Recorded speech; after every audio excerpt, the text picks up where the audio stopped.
So there are two of us now. My brows nudged towards each other. Amren's lips were a slash of red. We who were born something else and found ourselves trapped in new strange bodies. A Court of Mist and Fury, page 162, an exchange between Amren and Feyre. Hi guys, welcome back to the Massive Encyclopedia. I'm Rev. And I'm Kat, and we are your hosts through the world of Sarah J. Maas. This is the podcast where we're building a full cross-series encyclopedia. Characters, world building, Easter eggs, and all of the connections SJM has been hiding in plain sight. Okay, you ready? I'm going to get started with the chapter summary for 16 through 21. Love it. Let's go. Starting with chapter 16, Feyre has dinner with the inner circle, and we get to know more about all of our characters, Rhys, Mor, Cassian, Azriel, and Amren. In this dinner, Feyre realizes that she has maybe found her first ever bestie. Rhys tells the family that he thinks Hybern wants to resurrect Jurian. Feyre goes to the prison on the island to see the bone carver seeking information regarding the Jurian resurrection situation, but she can't get under the mountain because of her previous trauma with the under the mountain situation in Amarantha that she experienced before. Amren gives her an under the mountain get out of jail free card in the form of an amulet. We learn that this amulet freed Amren from the prison. Rhys mentions the prison might be an eighth court. I really want to keep track of that. The bone carver appears different to every person. Feyre sees an 8-ish-year-old boy with blue and or violet eyes at different times. Rhys sees Jurian. Rhys gives the bone carver the bone that Feyre used to kill the Midgard worm, and Feyre reveals her experiences of death to the bone carver, and in return, the bone carver tells them about the cauldron and the 3 feet got removed from a cauldron. He said it was to remove some of the power from the cauldron. I'm wondering if other people were trying to steal a little bit of power of the cauldron. He also tells them about the Book of Breathing that has spells that can cancel the cauldron powers, and that it was split in half. One part were given to the Fae, and the second part were given to the human queens. Feyre might be able to find both halves with the calls to like.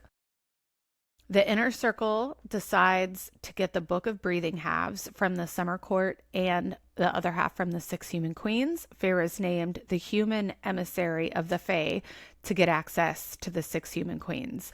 And the inner circle decide they will plan a trip to Summer Court. To prove that she can find the book halves by the like calls to like theory, Feyre must go to the Weaver and retrieve something that belongs to Rhys. It is a blue stoned ring, and she is successful, but barely successful, and asks Cassian to train her so she will never be weak again. Kat, do you want to jump into the deep dive? I do. Man, there are a lot of things that happen in this chapter chunk. So we are going to talk about 3 main topics in this week's episode. We're going to talk about family and power and trauma, and I am sure they're going to all, interweave with each other. But Rev, let's talk a little bit more about the idea of family in this book and in the inner circle, in the night court. How does this sense of family challenge what Feyre thinks of as family, how she perceives family, and what she's been shown about family? The first thing about family is we have shown Feyre has her blood family. She also has her chosen family, which started out with Tamlin and Lucien and Alice, and then has now transitioned into the night court, the inner circle. There's so much to explore. I want you to go off on a couple of these topics. Starting out, let's talk about brothers in the sense that all bastards are brothers related to our Illyrian bastards, all 3 of them. And then we can proceed to maybe how that eventually includes Lucien. Do you want to talk about that a little bit?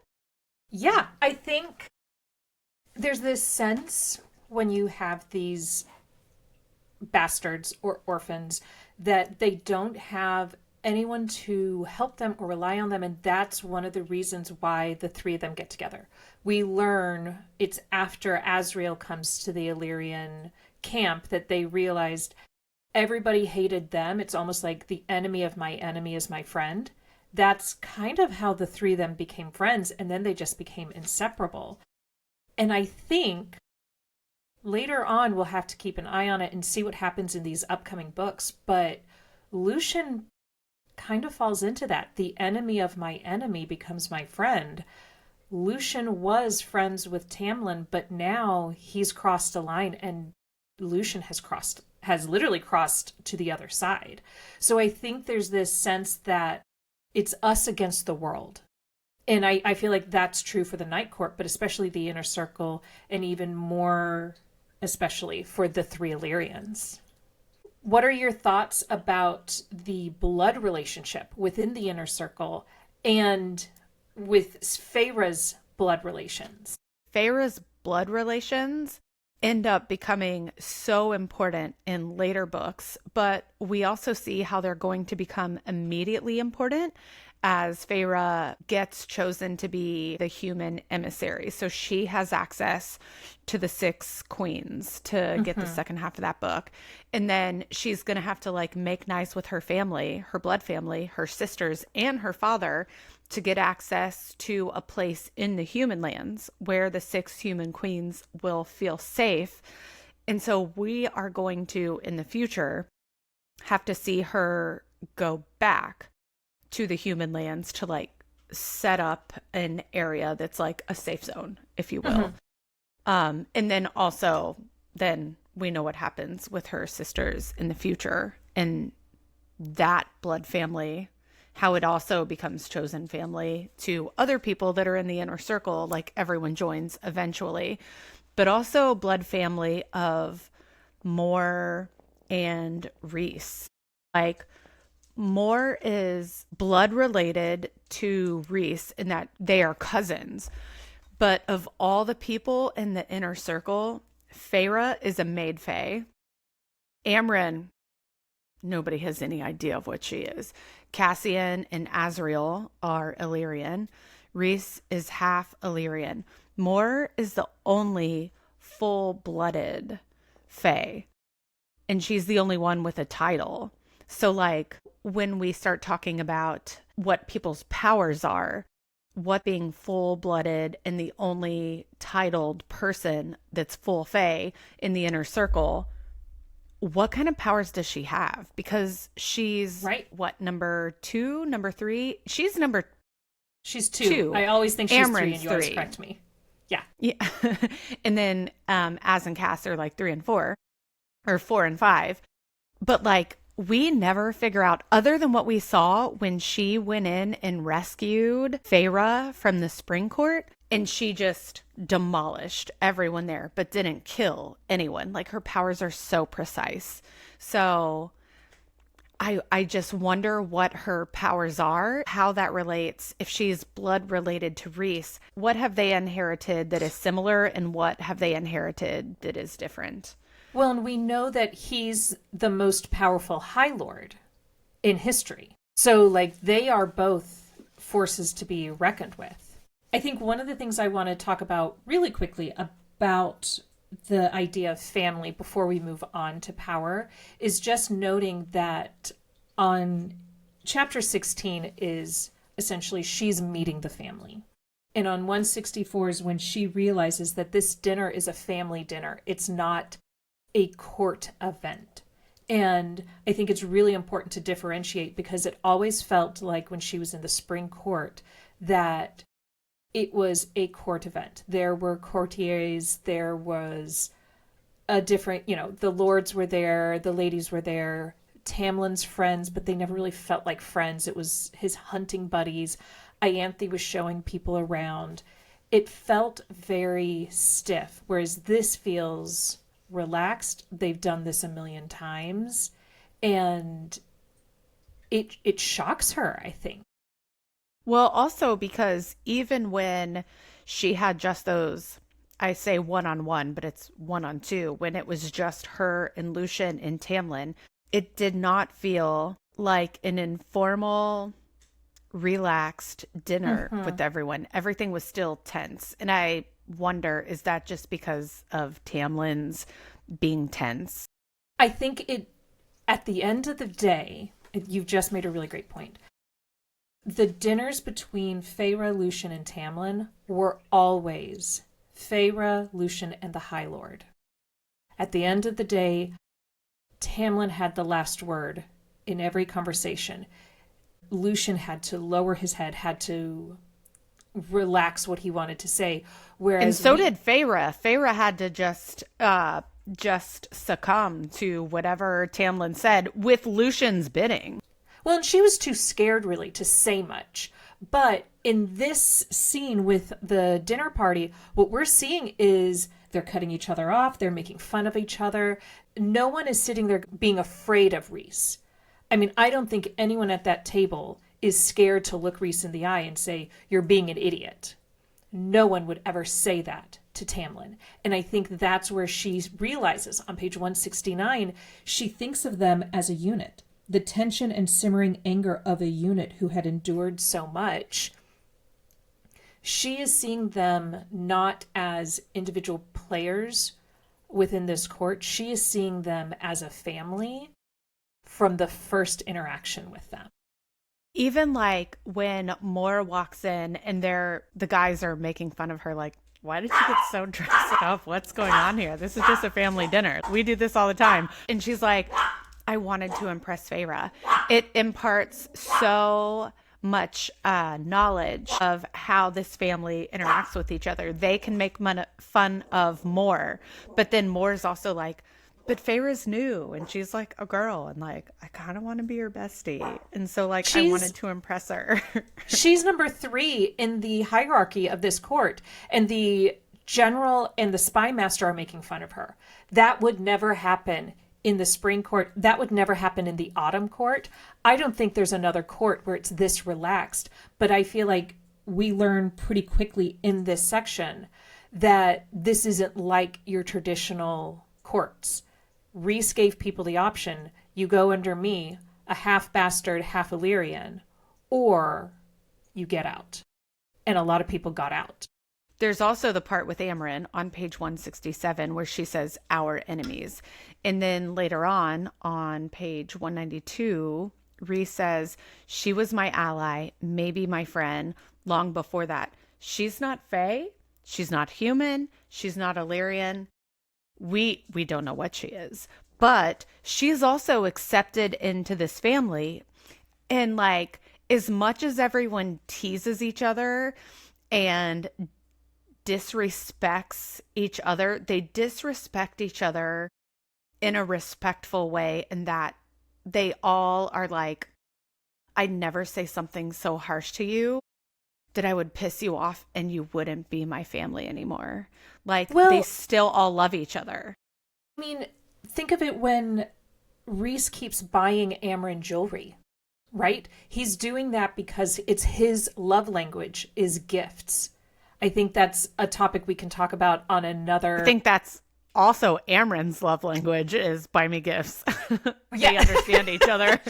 She's like, my love language is accepting gifts. Works out really well. Thank you. No big But deal. I think that that is a big thing where Reese is like, I want her to know I appreciate her. I want her. That is what family does. With family, you never have to say, can I come over? The door's always opened. And I think in this chapter, especially when we see the inner court or the inner circle, what we're seeing is the door is always open. I think that's interesting because the first day that Feyre is at Oh, the house, the door door is is locked, and locked. the guys are like beating on it, and it's because it's like never Amren locked. and Cass and Az, and they're like, "The hell's going on here? Like, are you going to let us in or what? Like, can we meet her? What's going on? What's Yeah. going on in there?" And they're so surprised. But I mean, I think that's as a result of Mm-hmm. them always having the door open and it's never locked, and it's just like family is family. You're here, you're always welcome. That was like a one weird exception, but it was him like having to protect Feyre. And Nula in Caradwyn, taking her upstairs so that the guys could come in because Rhys is never going to just leave the door locked for all of his Right. family. Well, and the whole family comes in because we know Amryn and Mor are there. Yeah. But okay, so you've already touched a little bit on this. I want to move on to the next topic of power because there is so much power that is seen in this chapter chunk. There's so much that's expressed, and there's a couple of ways to think about it, but I think one of them is looking at this through Feyre's perspective. Because she's been a human and she's seen these Fey, why don't we talk a little bit about Feyre's powers, her ignorance of her own powers, and compare that with the inner circle? I think it's interesting that Feyre has more powers than all of them. Yes. Right? Like she has the ability to do the flames, the ice, the shadows, the wind, Who knows what she can all do? the things. And she looks over during the family dinner and sees like these siphons, the gauntlets, as you phrased them, what they wear on their hands that contain the siphons that are the stones that hold the power. And like Az's are blue and Cass's are red. And she's just like looking at them and kind of studying them and being like, what are these? She almost seems like she's like envious that they know their powers so well and they can contain them so well. And she has no idea how to use her own. Okay, go ahead. I just thought about it. I am sure people have thought about this before, but the fact that the siphons are blue and red, which are the two colors that cause her trauma. Red is a big trauma for her. Blue is the eyes of the Fae. She can't even look at them. And those are the colors that she embraces with the inner court or the inner circle. I didn't even think about that. That I'm sure somebody has probably thought about it before us. I am sure. I love that you pointed that out. There's also this unknown power that Mor has that no one knows what she can do. Like throughout book 5, we still don't know what Mor can do, but she can do some stuff. There's also the idea of what would be considered lower people having more power than anyone else. Like Amryn, we don't know what she can do. She's all powerful, but she's not one of the quote lower people. But Cassian, Azriel, and Feyre are all three what would be considered lower people, and they have more power than everyone, right? Like Feyre has all the power of all the lords, and Cassian is the deadliest warrior that Rhys has ever seen. At some point in this chapter chunk, Feyre asks Rhys, can you like fight Cassian? Like, who do you think would win? And he's like, oh, Cassian would beat me. I mean, I'd give him a fight, but he'd win. He's the deadliest warrior I've ever seen. And that's why he leads my armies. So there's a lot of emphasis on all of this power placed on people who you would not necessarily in like real world think would have access or would be granted with this amount of power that they have. I think it's also important to note or to show power doesn't always come from magic in these romantasy worlds. There is a power in the physicality of a warrior. The fact that Cassian is the strongest warrior he's ever seen. So that means pure Illyrians, high fae, all of these warriors he's worked with or known for the last 500 years, and Cassian is the strongest of them all. And the fact that he keeps trying to teach Feyre. He's like, you have to learn to read. Yeah, it's for his own purposes. But he's like, this is important for you to know. And the strength that they each seem to find with their own power, they really lean into it. You know, Azriel with his shadows leans into the quieter side. There is something to be said about being quiet in a lot of situations. There is something to be said about Amryn, who is so still. There's a lot of power contained in that little woman that even Rhysand, the most powerful High Lord in the history of Prythian, is scared of her. We can add this to the TBD list. We'll talk about it in the future. But as another example of what you just said, what about the Valkyries? What Yeah. about Gwyn and Nesta and Emery. Emery? Yes. Like we can see with this writing that they are going to be a big deal.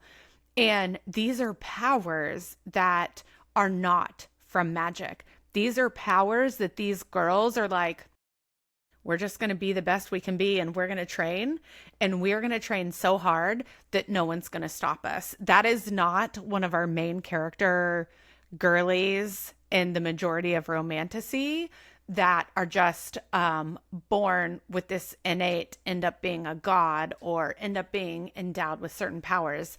They like train, and they are going to be badass girlies. And that is not magic at all. No, that's coming from them. So let's kind of pivot this because we've talked a lot about the inner circle, but we also see a lot of power in the Bone Carver and the Weaver, these two characters that are essentially imprisoned in their own ways. The Weaver has to stay in her house or stays in the wood. The Bone Carver is under the mountain, and the Weaver can't even see, and she is terrifying to everyone, even to the highest, most powerful High Lord in Prythian. Right. And they both are amazed by her. The Weaver even says, "What are you?" And this is on page 223. "What is like all but unlike all?" Feyre is something that even the Weaver, who has a house made out of body parts, has never seen. I love her. I do too. You know, on Epic, my thing is the Weaver. Yeah.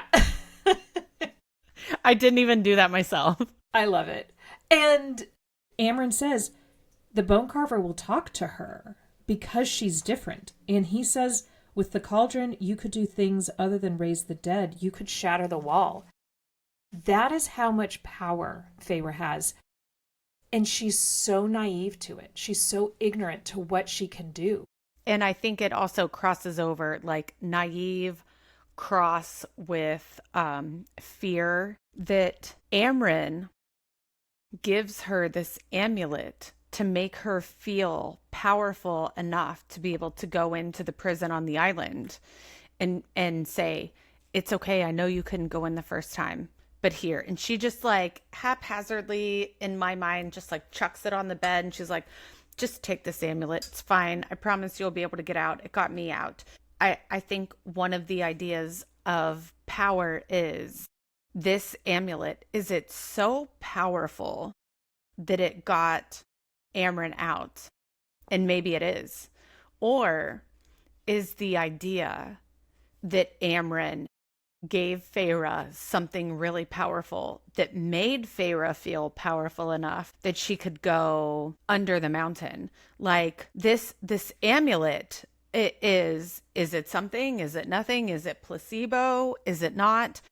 And if it is powerful, like Amren just haphazardly tosses it on the bed. Like the amount of power that is, I think, trusted in each other and shared with each other, and like this bond of we will have each other's back, connects back to family, but also it connects to power. Like if your power doesn't come from magic and this amulet is just a placebo, how much power did Amren just give Feyre when she just tosses that amulet on the bed? And like it was power that Feyre already had, but that she didn't see until Amren made her see it after the fact. It's that, I call it the Dumbo effect, right? Like the fact he had to hold on to the feather. That's how he could fly. He could fly by himself the whole time. I always took the amulet to be the Dumbo effect, where she's like, this got me out. But it's that confidence. And I think you're right. This goes back to family, because she's not going to do that for Lucian. She's certainly not going to do that for Ianthe or probably even Gwen or Emery. This is something that she does for Feyre because Feyre is already accepted into their family unit without even trying.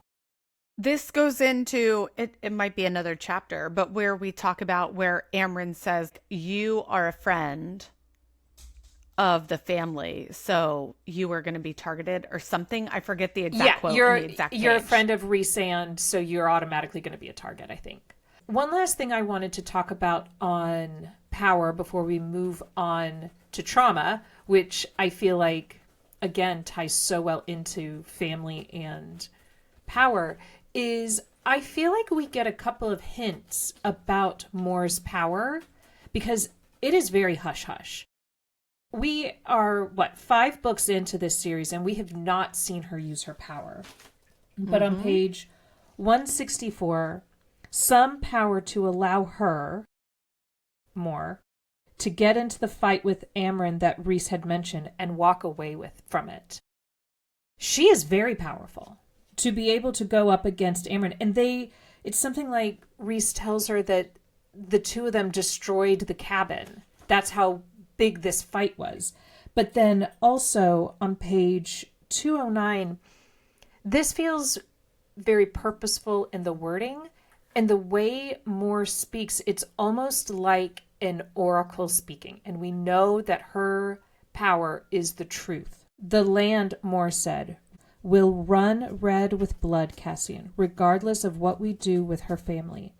It is now a matter of where that blood will flow and how much will spill. That feels very much like an oracle speaking. She has already seen it. It's very heavy. We Mm-hmm. know that humans are going to die. We know Fae are going to die. We know that the blood is going to flow. But, like, is she a seer?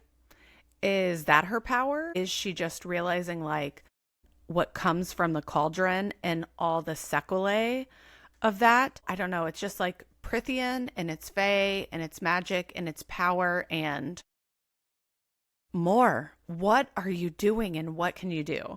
I can't wait for her book. Okay, so let's move on to trauma. I feel like for this whole book, but specifically this chapter chunk, trauma feels like the elephant in the room. Every character in this unit has some sort of trauma. And what I'd like to talk about is how that trauma shapes not only the individuals, but how it shapes the inner circle as a whole. And how does it affect their family dynamic? I think we can start out on page 175, where they start talking about how Rhys was captured and he cuts off whoever said that. I think it's Cassian. And he's Mm-hmm. like, that's a story for another time.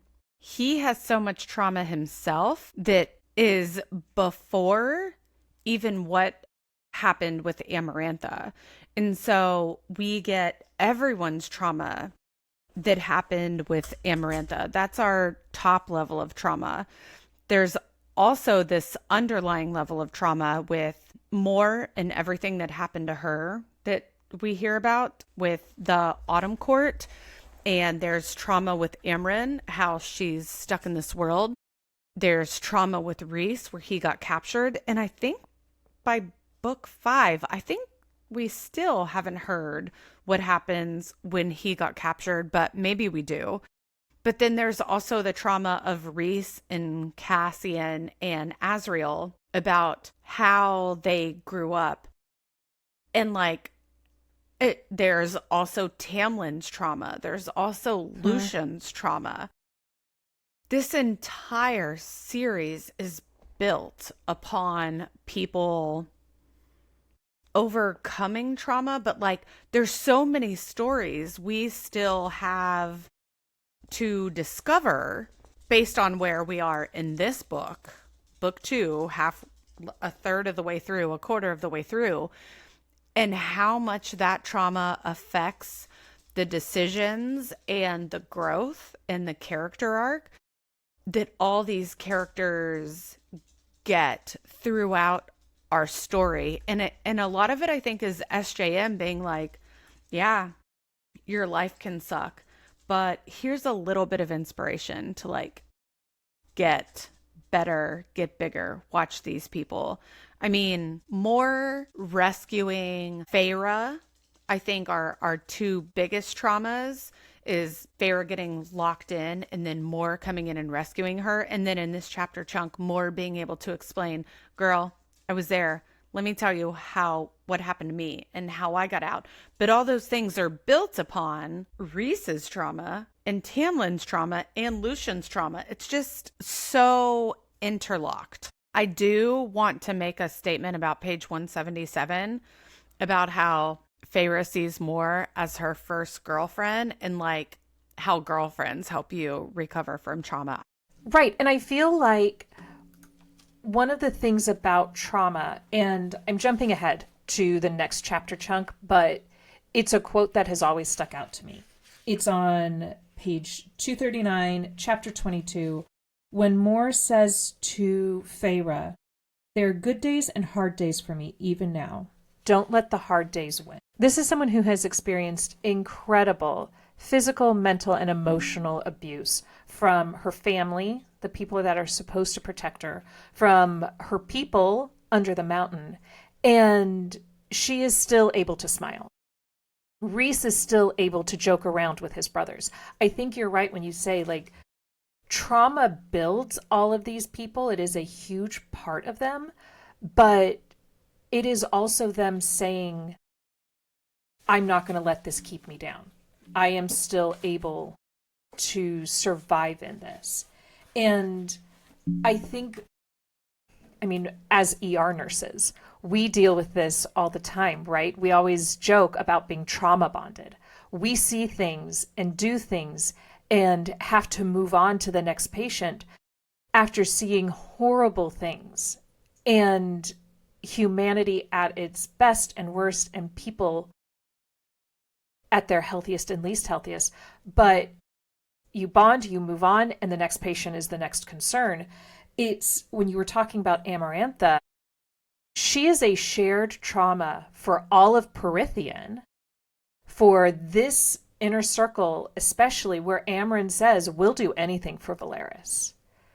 And Cassian and Azriel won't even look at Feyre or Rhys because they are upset at themselves that their High Lord, that their best friend, that their brother was under the mountain for 50 years, being raped and tortured and locked away from them. Rhys comes to Feyre and says, I can't believe you're going to go see the bone carver. I thought Cassian was going to punch me. Cassian is known, Feyre, for one dinner, but you're trauma bonded and you are a group and you are like forever stuck together, sticking up for each other. And I mean, let's just talk about that aspect in itself. We are getting this whole book through Feyre's perspective, which is something that I think changes with Silver Flame. It's no longer in first person and it's more broader perspectives. But here we are seeing her trauma in a very visceral way. When she goes under the mountain, that first time when they go to the prison, she thinks, I can't go under another mountain. I can't do it. And she says to Rhys, please. And they're done. They go away because he understands that trauma. But as they're going down the second time, she just keeps thinking, I'm under the mountain. I'm under the mountain. And then she has the dream. She also keeps focusing on the amulet. She's like, it's okay. I have Amren's amulet. I'm going to get out. I'm going to get out. Like the support. And she has Rhys. Her hand is gripping him the whole time. But then we also have her dream of Amarantha, this person who has been dead. What is our time frame right now? 6 months, right? Because she had the 3 months without going to Rhys. They had the 2 months where she went to visit him. So we're roughly 6 to 7 months after Amarantha. She is still having these nightmares, and he is having nightmares. He tells her of the nightmares he has that are tied to Amarantha. He also is still on the receiving end of her nightmares. At one point, he like wakes her up and shakes her, and he's like, hey, wake up, wake up. Well, and she sees his trauma.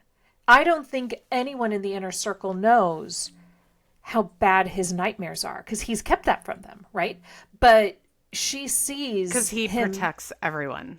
right, but she sees and he tells her, I still have nightmares as well. But it not only solidifies them to be trauma bonded, but it also makes them each stronger. They don't view these traumatic events as weaknesses. They say, I'm not going to let it happen again. I'm going to get stronger.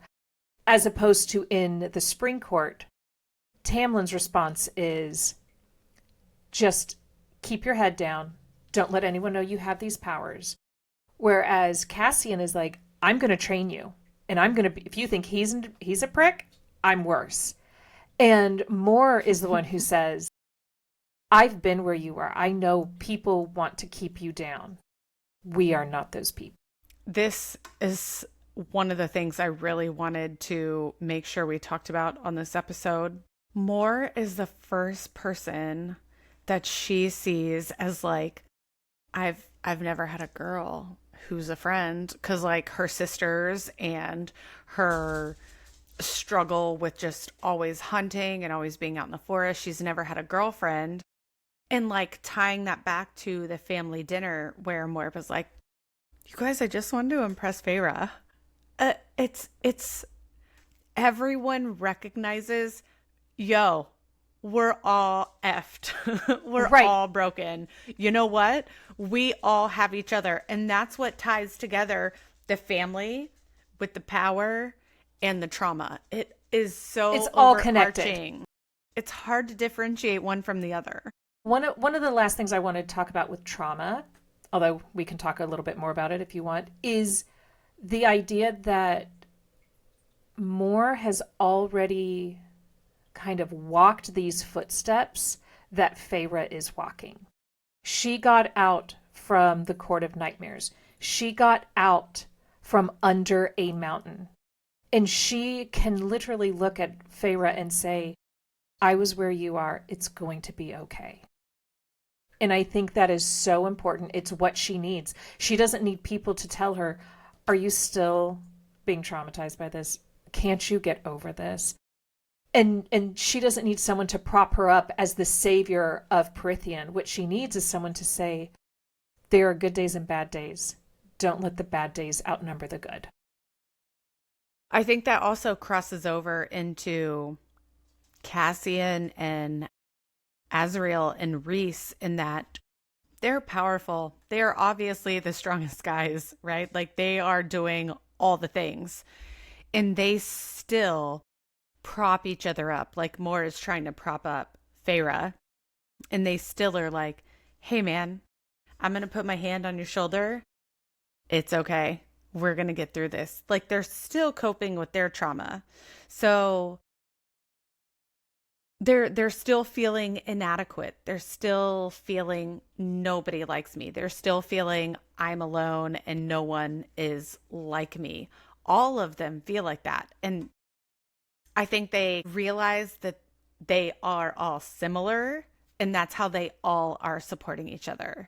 This is also the chapter chunk where we have that moment that we've talked about since book one, where Cassian looks at Feyre and says, like, she thinks that she sees in him, I know what it's like to be hungry. He asks her, tell us your story. They're all just silent for a while. It's trauma. She's like, yeah, we had money and we lost it. And I was a teenager who had to feed my family because my dad was too sick and broken to go get food and my sisters wouldn't. And then, I killed a fae and then I got stuck under the mountain. Oh my God. The last 10 years of this girl's life have been trauma after trauma and it's still going on. And she getting forced to kill people. It's horrific. This is not face smut.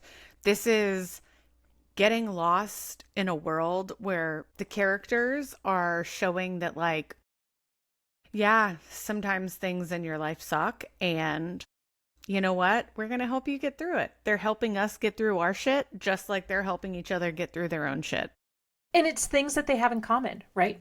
Cassian doesn't want to kill all the people he has to kill as the general of the Night Court's armies.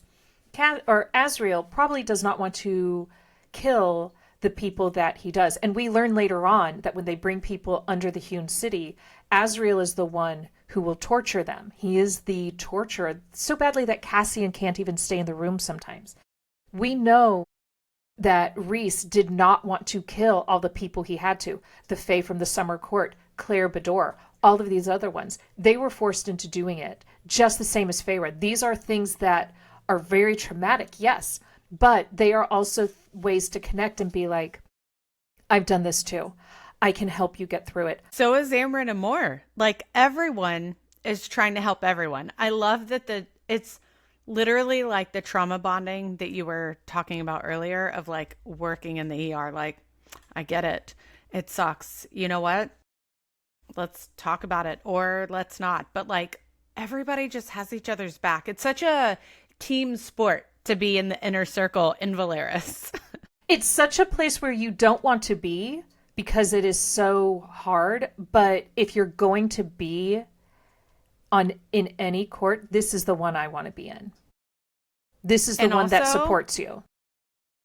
There's not very many people that can do it. So we're going to do it. Yeah. I'll be the one. I'll be the one to do it. Yeah. Okay, so let's move on to other mentionables that we had in this chapter chunk, things that we're going to be putting as encyclopedia entry points. Why don't you start out with yours, because yours are first because you're more responsible than me.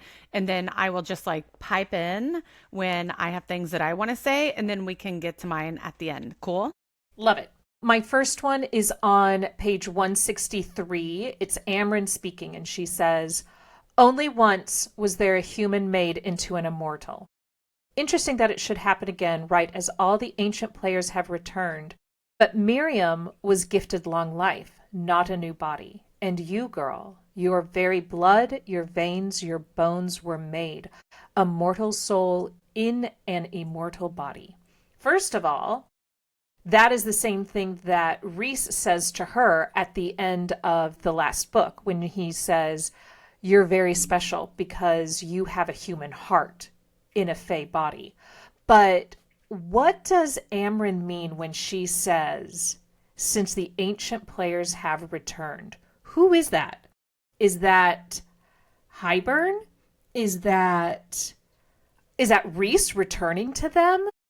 It makes me wonder if in the future books, okay, so we already know the crossover between Crescent City and ACOTAR, and we already know the slight fall through of the red of Throne of Glass.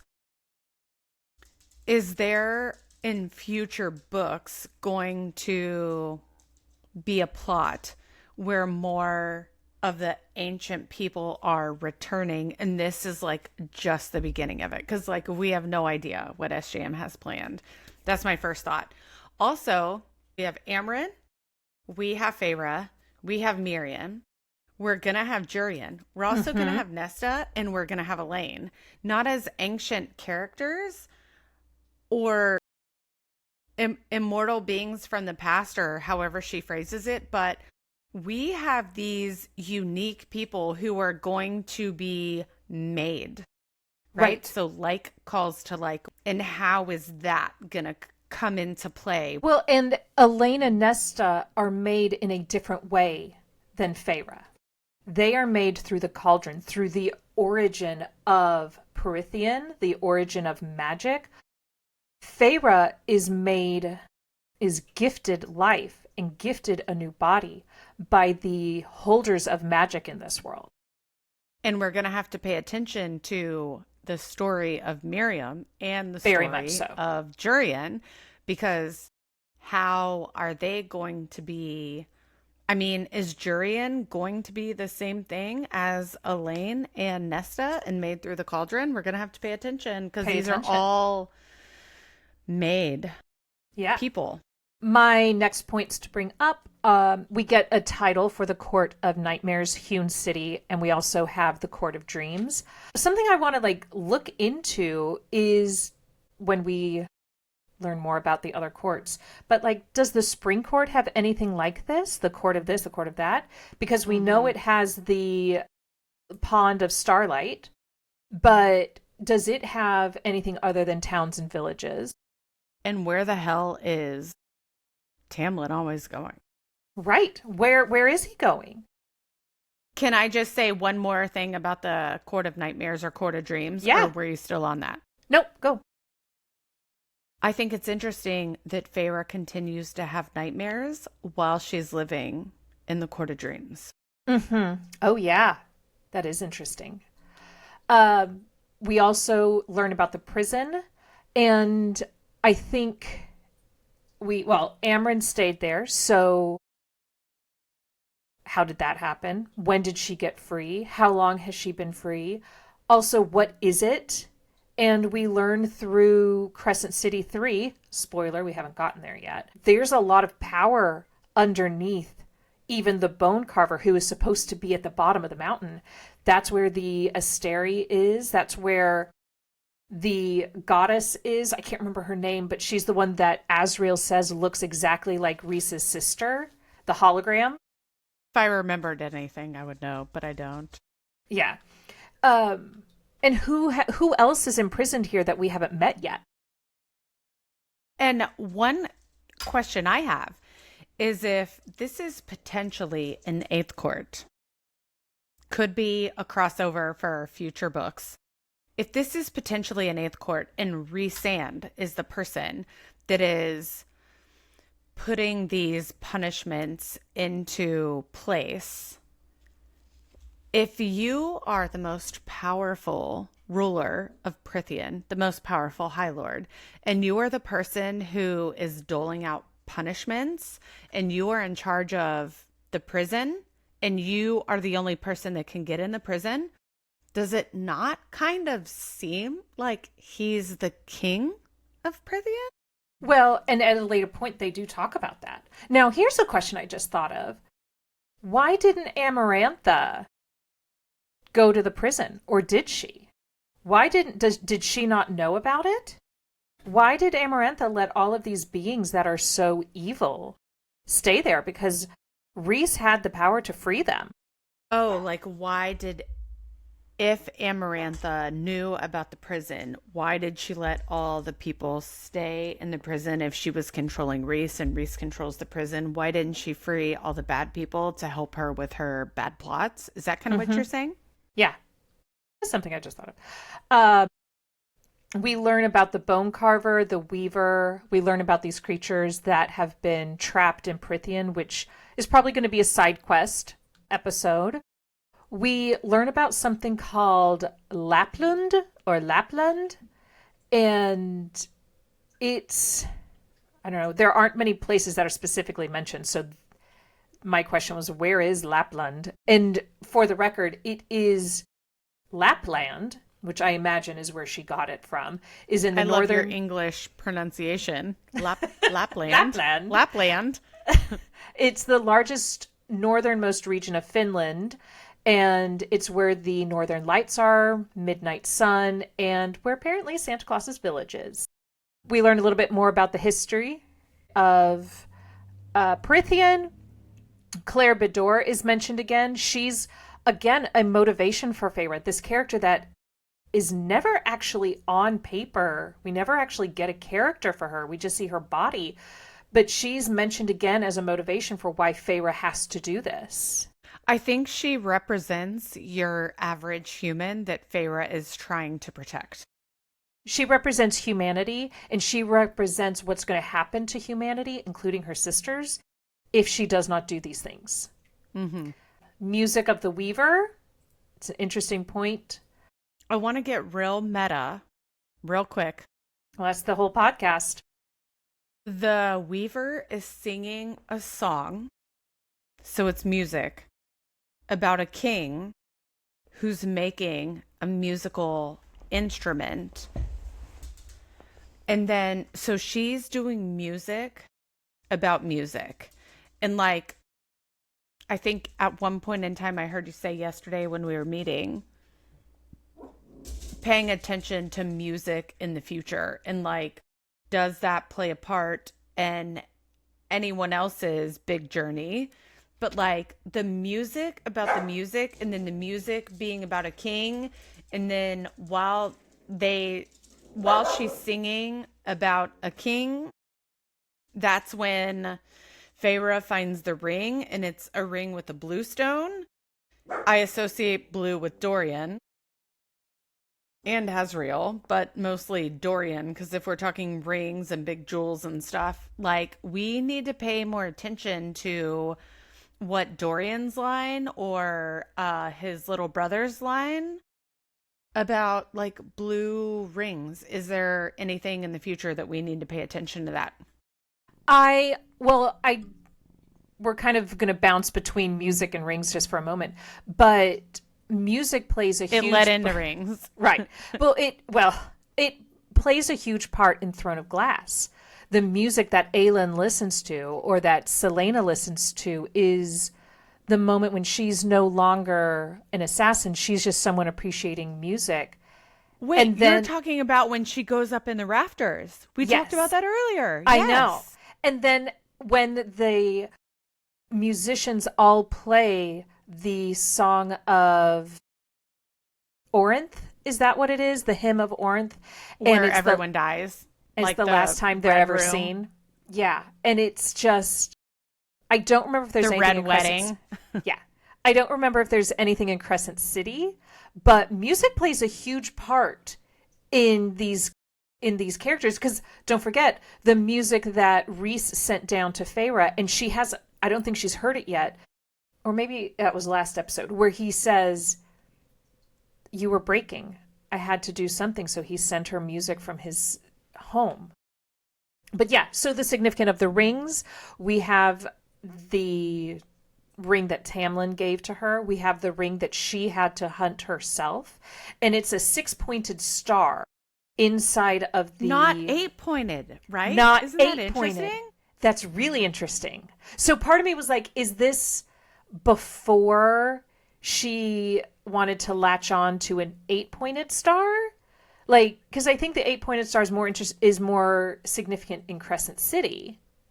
And Throne of Glass with the witches, right? Yeah, I think so. I think so. I don't remember anything. I remember the 3-faced goddess for the witches. I don't remember the star, but I do remember there being a star in Throne of Glass. We learn a little bit more about the priestesses and what they are doing in Prythian. So any entry points for you that I missed? Yeah, I want to go back to the rings.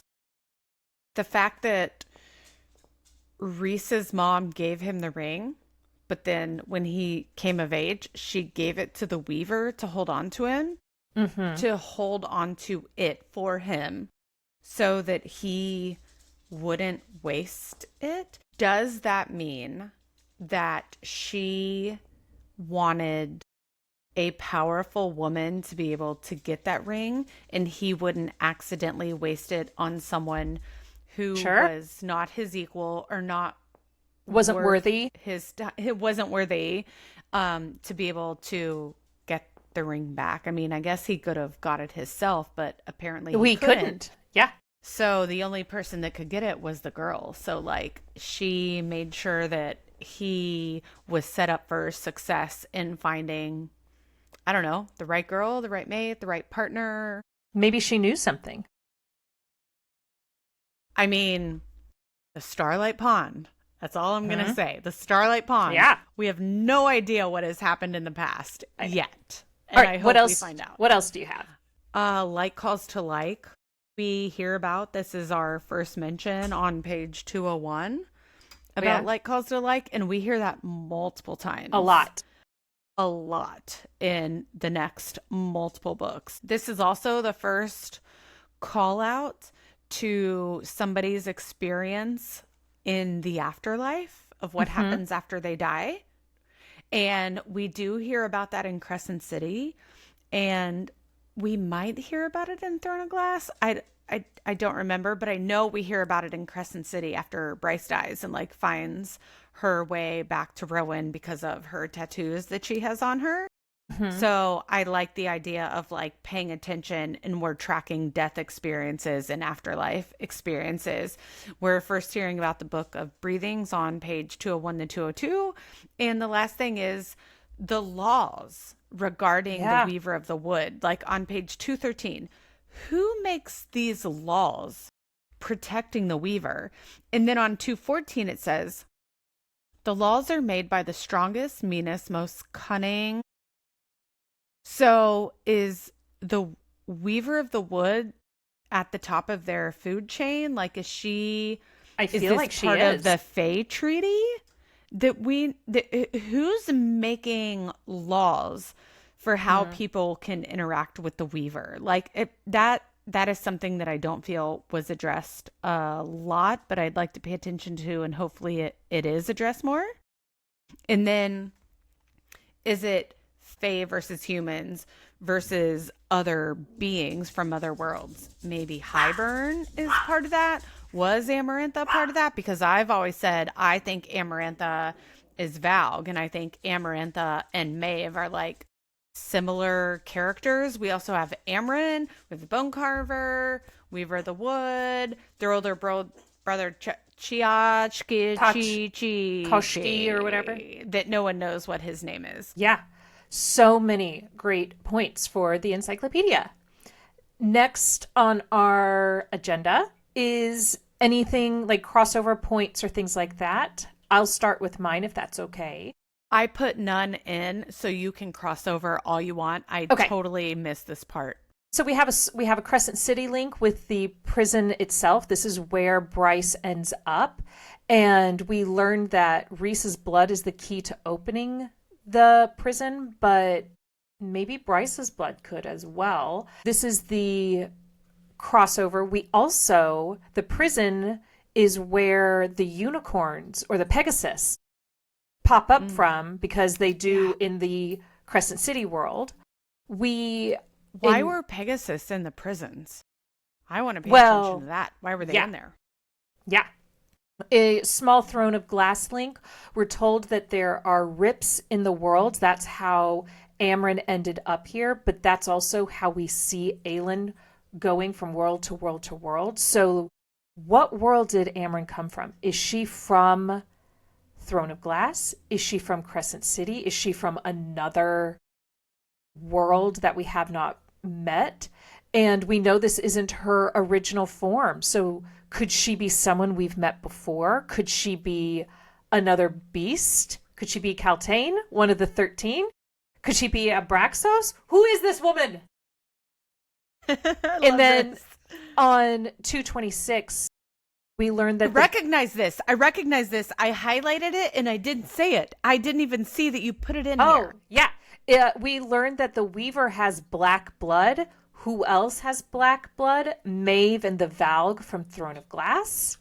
And then there's going to be some foreshadowing here for Akatar on 233 when we're in Reese's memory of Ianthe's attempted sexual assault of him.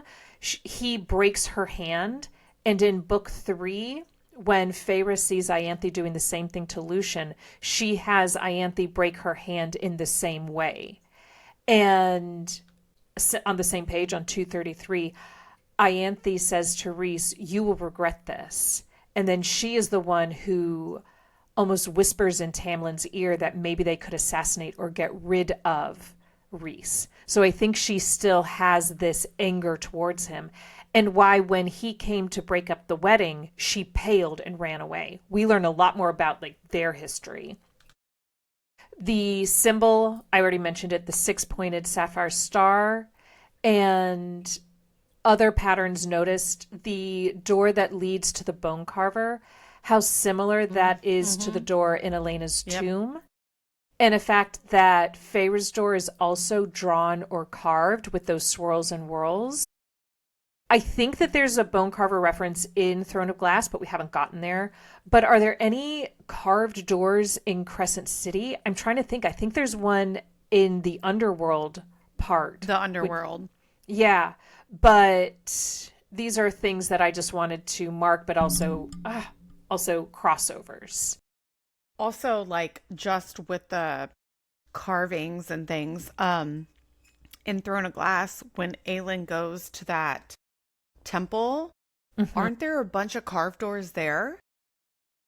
Can't When remember. she goes to the temple and sets everything on fire. Oh, maybe. We'll get there. We'll get We'll there. get there. We'll We've got get there. time. We have time. All right. I think that's all I have. Next chapters are going to be chapter 22 through 28. What we're watching for: how are Nesta and Cassian's initial interactions when they go back to the manor that Nesta and Elaine and their dad live on? How is that going to shape their future? I'm so curious because I love Cassian and Nesta. Me too.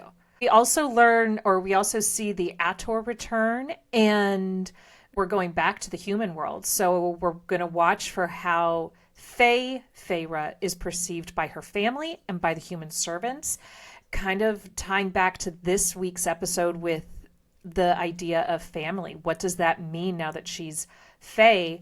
And how do the Illyrians act or are perceived in the human world? The last, what I have printed under the theory we're taking in: do Feyre and Rhys and company do their best to make this human emissary base of the sisters' manor successful? I want to pay attention to who is the biggest success and who is the biggest fail, and like watch how that plays out in our future chapters. Okay. Do you know what I would really love to do right now? No, I have no idea.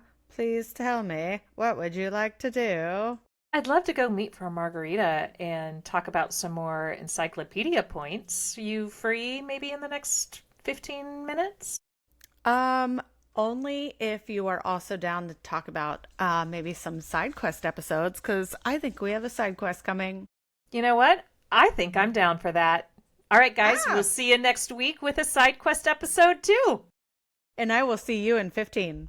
See you in 15. Bye, Bye. guys. Bye, Rev.